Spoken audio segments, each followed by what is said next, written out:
B P L ಕಾರ್ಡ್ಗಳ ಸಂಖ್ಯೆ ಎಷ್ಟು ರಾಜ್ಯದಲ್ಲಿ? ತೀರಾ ಈ 6 ಕೋಟಿ ಜನಸಂಖ್ಯೆಗೆ 4.5 ಕೋಟಿ ನೀವು BPL ಕಾರ್ಡ್ಗಳನ್ನ ಇಟ್ಟುಬಿಟ್ರೆ ಗತಿ ಏನಾಗಬೇಕು? ಹೀಗಾಗಿ ಪರಿಷ್ಕರಣೆ ಶುರುವಾಗಿದೆ. ಆ ಪರಿಷ್ಕರಣೆಗೆ 5 ಮಾನದಂಡಗಳನ್ನು ಅಳವಡಿಸಿಕೊಳ್ಳಲಾಗಿದೆ. ಮನೆಗೆ ಹೋಗಿ ಈಗ ಅಧಿಕಾರಿಗಳು ಎಲ್ಲ ವಿವರಗಳನ್ನು ಕಲೆ ಹಾಕ್ತಾ ಇದ್ದಾರೆ. ಆಹಾರ ನಾಗರಿಕ ಸರಬರಾಜು ಇಲಾಖೆಯ ಸಿಬ್ಬಂದಿ ಸರ್ವೆ ಮಾಡ್ತಾ ಇದೆ. ಆದಾಯ ಏನು ಎತ್ತ, ಕೆಲವರಿಗೆ ಸ್ವಂತ ಮನೆಗಳಿರ್ತವೆ, ಎಲ್ಲ ಸವಲತ್ತುಗಳಿರ್ತವೆ, ಕೆಲವರು ತೀರಾ ಎಷ್ಟರ ಮಟ್ಟಿಗೆ ಅಂತಂತಂದರೆ ಇನ್ಕಮ್ ಟ್ಯಾಕ್ಸ್ ಕಟ್ತಿರ್ತಾರೆ. ಸೊ ಇಂಥವರೆಲ್ಲ ಎಂಜಾಯ್ ಮಾಡ್ತಾ ಇದ್ದಾರೆ. ಹಿಂದೆ ಈ ಸೋಷಿಯಲ್ ಮೀಡಿಯಾದಲ್ಲಿ ನಾವು ನೋಡ್ತಾ ಇದ್ವಿ, ಮುಂದ್ಗಡೆಗೆ ಹರಕು ಮುರುಕು ಮನೆ ಥರ ಇರುತ್ತೆ, BPL ಕಾರ್ಡ್ದಾರರ ಮನೆ ಅಂತ. ಒಳಗಡೆಗೆ ಬಗ್ಗೆ ನೋಡಿದ್ರೆ ಎಲ್ಲ ಸವಲತ್ತುಗಳು ಕೂಡ ಇರ್ತವೆ. ಆ ಥರದ್ದು ನೋಡಿದ್ವಿ ನಾವು.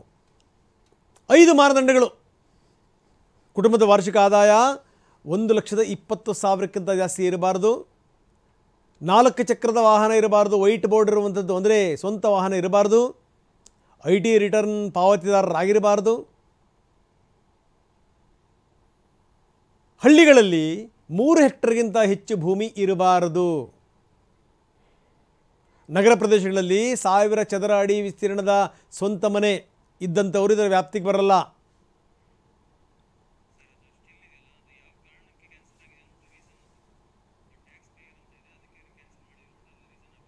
ನಾವು ತೋರಿಸ್ತಾ ಇದ್ದೀವಿ, ಕೆಲವರು ಈ ಟ್ಯಾಕ್ಸ್ ಇರ್ತಾರೆ. ಹೀಗಾಗಿ ಆ ಟ್ಯಾಕ್ಸ್ ಪೇಯರ್ಗಳು ಯಾರ್ಯಾರಿದ್ದಾರೆ ಅವ್ರದ್ದನ್ನು ಕ್ಯಾನ್ಸಲ್ ಆಗಿದೆ. ಅದಕ್ಕೆ ಕಾರಣವನ್ನು ಕೂಡ ಕೊಡಲಾಗಿದೆ. ನೀವು ಸ್ಕ್ರೀನ್ನ ಬಲಭಾಗದಲ್ಲಿ ನೀವು ನೋಡ್ತಾ ಇದ್ದೀರಿ. ನೀವು ಈಗ ನಾವು ಅದನ್ನು ಈ ಪೂರ್ತಿ ತೋರಿಸ್ತಾ ಇದ್ದೀವಿ. ನೋಡಿ ಅಂಡರ್ ಸಸ್ಪೆನ್ಷನ್ ಅವ್ರದ್ದು ವಿವರಗಳನ್ನು ಕೊಡಲಾಗಿದೆ. ಏನು ಅಂತಂದರೆ ಅವರು ಟ್ಯಾಕ್ಸ್ ಪೇಯರ್ ಆಗಿರೋದ್ರಿಂದ ನಾವು ಇದನ್ನು ಕ್ಯಾನ್ಸಲ್ ಮಾಡಿದ್ದೀವಿ ಅಂತ, ಸಸ್ಪೆಂಡಲ್ಲಿ ಇಟ್ಟಿದ್ದೀವಿ ನಾವು ಇದನ್ನು ಅಂತ.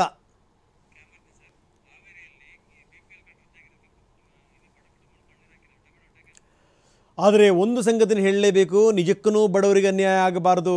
ನೀವು ಯಾವುದೋ ಮಾಡುವಂಥ ಭರದಲ್ಲಿ ನಿಜಕ್ಕೂ ಪಾಪ ಕಷ್ಟದಲ್ಲಿರುವಂಥವ್ರನ್ನ ಅನ್ನ ಕಸ್ಕೊಂಡ್ಬಿಟ್ರೆ ನಿಜಕ್ಕೂ ಅವ್ರ ಬದುಕಿಗೆ ಕಲ್ಲು ಹಾಕ್ದಂಗೆ ಆಗುತ್ತೆ. 6,229 BPL ಕಾರ್ಡ್ಗಳು ರದ್ದಾಗಿವೆ ಹಾವೇರಿನಲ್ಲಿ.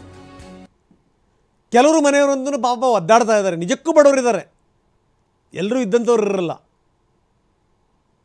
ಇದ್ದಕ್ಕಿದ್ದಂಗೆ ಏನಾದರೂ ಇವರ ಕಾರ್ಡ್ಗಳನ್ನು ರದ್ದು ಮಾಡಲಾಗಿದೆಯಾ? ಕುಟುಂಬ ಸದಸ್ಯರು ಸಹಜವಾಗಿಯೇ ಬೇಸರಗೊಂಡಿದ್ದಾರೆ. ಅವರಿಗೆ ಬೇಸರ ಇದೆ. ನೋಡಿ, ನಾವು ನಿಜಕ್ಕೂ ಬಡವರು, ನಮ್ಮ ಅನ್ನಕ್ಕೆ ಕಲ್ಲು ಹಾಕುವಂಥ ಪ್ರಯತ್ನವನ್ನು ವ್ಯವಸ್ಥೆ ಮಾಡ್ತಾ ಇದೆ ಅಂತ ಅವರು ಕಣ್ಣೀರು ಹಾಕಿದ್ದಾರೆ. ನೀವು ತಗೊರ್ಲಿಲ್ದಕ್ಕೆ ಅವರು ಬಂದಿಲ್ಲ ಅಂತ ಹೇಳ್ತಾರೆ. ಇಲ್ಲ ತಿಂಗಳ ಇದು ಮಾಡೇವೆ ಅಂತೇಳಿ ಮತ್ತೆ ಹೊಳ್ಳಿ ಅದನ್ನು ಲಿಸ್ಟ್ ತೆಗೆಸ್ಕೊಂಬಂದಿರಿ, ನಾವು ತಿಂಗಳ ತೊಗೊಂಡೇವೆ ಅಂತೇಳಿ. ಮತ್ತು ತಹಸೀಲ್ದಾರ್ ಆಫೀಸಿಗೆ ಹೋಗು ಅಂತ ಹೇಳಿದ್ರಿ. ತಹಸೀಲ್ದಾರ್ ಆಫೀಸ್ಗೆ ಹೋಗಿ ಕೇಳಿದ್ರೆ ಅವರು ಅರ್ಜಿ ಕೊಡ್ರಿ ಅಂತ ಹೇಳಿದ್ರಿ. ಅರ್ಜಿ ಸಹಿತ ಕೊಟ್ಟಿರಿ. ಭಾಳ ಸಮಸ್ಯೆ ಆಯ್ತು ನಮ್ಗೆ ರೇಷನ್ ಕಾರ್ಡ್ ಇಲ್ದ ಅಂತ ಬಂದಾಗಿದ್ದಕ್ಕೆ. ಅರ್ಜಿ ಕೊಟ್ಟು ಮತ್ತು ಅಡ್ಡಾಡಿ ಹೋದ್ರಿ ರೀ. ಅರ್ಜಿ ಇನ್ನೂ ಬಂದಿಲ್ಲ, ಮ್ಯಾಲಿಂದ ಬಂದಿಲ್ಲ ಅಂತ ಹೇಳಿದ್ರಿ ಅವರು. ನಮ್ಗೆ ಎಲ್ಲ ಕಷ್ಟ. ಮಕ್ಕಳಿಗೆ ಓದ್ಸಕ್ಕೆ ಸ್ಕೂಲಿಗಂತ ಬೇಕ್ರಿ, ಹಾಸ್ಪಿಟ್ಲಿಗಂತ ಬೇಕ್ರಿ, ನಮ್ಗೆ ರೇಷನ್ ಕಾರ್ಡ್ ಬೇಕ್ರಿ ನಮಗೆ. ಬನ್ನಿ, ನಮ್ಮ ಪ್ರತಿನಿಧಿ ಪೂರ್ಣಿಮಾ ಈಗ ನಮ್ಮೊಂದಿಗೆ ನೇರ ಸಂಪರ್ಕದಲ್ಲಿದ್ದಾರೆ ಹೆಚ್ಚಿನ ವಿವರಗಳನ್ನು ಕೊಡಲಿಕ್ಕೆ. ಪೂರ್ಣಿಮಾ, ಗಮನಿಸಬೇಕಾದಂಥ ಸಂಗತಿ, 5 ಮಾನದಂಡಗಳನ್ನು ಇಟ್ಕೊಂಡು ಈಗಾಗಲೇ ಪರಿಷ್ಕರಣೆ ಶುರುವಾಗಿದೆ. ನಾನು ಒಂದು ಮಾತನ್ನು ಹೇಳಿದೆ, ಪರಿಷ್ಕರಣೆ ಆಗಲೇಬೇಕು. ತೀರ ಏನ್ರಿ 4.5 ಕೋಟಿ BPL ಕಾರ್ಡ್ದಾರರು ಇದ್ದು ಬಿಟ್ರೆ ಏನು ಹಂಗಾದರೆ? ನಮ್ಮ ರಾಜ್ಯವೇ ಬಡ ರಾಜ್ಯ ಅನ್ನೋಂಗೆ ಹಂಗಾದರೆ, ತಿನ್ನಕ್ಕೆ ಅನ್ನ ಇಲ್ಲ ಪಾಪ ಅಂಥ ಸ್ಥಿತಿ ಅಂತ.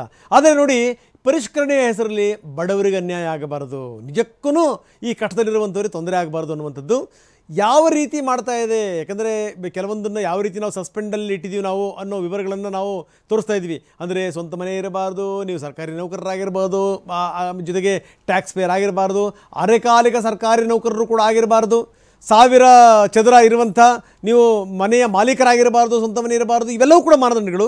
ಏನು ನಡೀತಾ ಇದೆ ಪೂರ್ಣಿಮಾ? ಖಂಡಿತ ರಂಗನಾಥ್, ಈಗಾಗಲೇ IT ಇದ್ದವರು ಕೂಡ ಏನು BPL ಕಾರ್ಡ್ಗಳನ್ನ ಬಳಕೆ ಮಾಡ್ತಾ ಇದ್ರು. ಸೊ ಅಂತವರಿಗೆ ಈಗಾಗಲೇ ಆಹಾರ ನಾಗರಿಕ ಇಲಾಖೆ ಏನೋ ಒಂದು ಶಾಕನ್ನು ಕೂಡ ಕೊಟ್ಟಿರ್ತಕ್ಕಂಥದ್ದು. ಈಗಾಗಲೇ IT ಹೆಸರಿನಲ್ಲಿ ಈಗಾಗಲೇ 10,000ಕ್ಕೂ ಹೆಚ್ಚು ಕಾರ್ಡ್ಗಳನ್ನ ಕೂಡ ಈಗಾಗಲೇ ರದ್ದು ಮಾಡಿದೆ.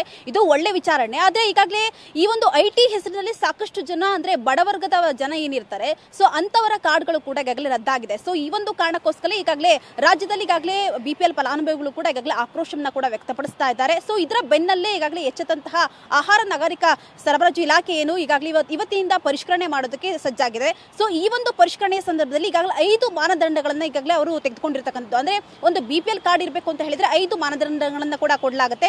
ಅದರಲ್ಲಿ ಏನಪ್ಪ ಅಂತ ಹೇಳಿದರೆ ಸ್ವಂತ ಅಂದರೆ 3 ಹೆಕ್ಟೇರ್ ಜಾಗ ಇರಬಾರ್ದು, ಊರಿನಲ್ಲಿ ಇರಬಾರ್ದು, ಮತ್ತು ಸ್ವಂತ ಮನೆ ಇರಬಾರ್ದು, ಬೆಂಗಳೂರಿನಲ್ಲಿ ಇರಬಾರ್ದು, ಜೊತೆಗೆ ಸರ್ಕಾರಿ ನೌಕರರಾಗಿರಬಾರ್ದು, ಮತ್ತು GST ಆಗಿರ್ಬೋದು, IT ಆಗಿರ್ಬೋದು ಯಾವುದು ಕೂಡ ಕಟ್ಟಬಾರ್ದು, ಮತ್ತು 4 ವೀಲರ್ ವೆಹಿಕಲ್ಗಳು ಕೂಡ ಇರಬಾರ್ದು ಅನ್ನುವಂತಹ 5 ನಿಯಮಾವಳಿಗಳನ್ನು ಈಗಾಗಲೇ ಏನು ಅಂದರೆ 2013ರಲ್ಲಿ ಏನು ಕಾಯ್ದೆ ಏನು ಬಂತು ಆ ಸಂದರ್ಭದಲ್ಲಿ ಈ ಒಂದು ರೂಲ್ಸ್ ರೆಗ್ಯುಲೇಷನ್ಗಳನ್ನು ಕೂಡ ತರಲಾಗಿದೆ. ಸೊ ಈ ಒಂದು ಮಾನದಂಡಗಳನ್ನು ಆಧರಿಸಿ ಇವತ್ತು ಪರಿಷ್ಕರಣೆಯನ್ನು ಈಗಾಗಲೇ ಇವತ್ತಿನಿಂದ ಆರಂಭ ಮಾಡಲಾಗುತ್ತೆ. ಸೊ ಈ ಒಂದು ಪರಿಷ್ಕರಣೆ ಸಂದರ್ಭದಲ್ಲಿ ಈಗಾಗಲೇ ಬಡವರ್ಗದ ಏನು ಫಲಾನುಭವಿಗಳ ಕಾರ್ಡ್ಗಳೇನು ರದ್ದಾಗಿದೆ. ಸೊ ಆ ಒಂದು ಫಲಾನುಭವಿಗಳ ಮನೆಗಳಿಗೆ ಹೋಗಿ ನಿಜವಾಗ್ಲೂ ಅವ್ರ ಮೇಲೆ ಮನೆ ಕಾರ್ ಇದೆಯಾ ಅಥವಾ ಸ್ವಂತ ಮನೆ ಇದೆಯಾ ಅಥವಾ ಏನೇನು ಅಂದರೆ ಈ ಮಾನದಂಡಗಳನ್ನ ಆಧಾರವಾಗಿ ಇಟ್ಕೊಂಡು ಅಲ್ಲಿ ಪರಿಷ್ಕರಣೆ ಕೂಡ ಮಾಡಲಾಗುತ್ತೆ. ನಿಜವಾಗ್ಲೂ ಅವರು ಬಡವರೇ ಆಗಿದ್ರೆ ಸೊ ಅಂಥವ್ರಿಗೆ ಕಾರ್ಡ್ಗಳು ಮರುಪಾವತಿಯನ್ನು ಮಾಡಲಾಗುತ್ತೆ. ಅಕಸ್ಮಾತ್ ಆಗಿ ಅವ್ರು ಏನಾದರೂ ಕಾರ್ ಇದ್ದು ಮನೆ ಇದ್ದು ಎಲ್ಲ ಕೂಡ ಏನೋ ಸುಳ್ಳು ಹೇಳಿದ್ರೆ ಅವರ ಕಾರ್ಡ್ಗಳು ಕೂಡ ರದ್ದಾಗುತ್ತೆ. ಸೊ ಇವತ್ತು ಎಲ್ಲ ರೀತಿಯಾಗಿ ಪರಿಷ್ಕರಣೆ ಕೂಡ ಮಾಡಲಾಗ್ತಾ ಇದೆ. ರಂಗನಾಥ್, ಓಕೆ, ಧನ್ಯವಾದ ತಮ್ಮೆಲ್ಲ ಮಾಹಿತಿಗೆ.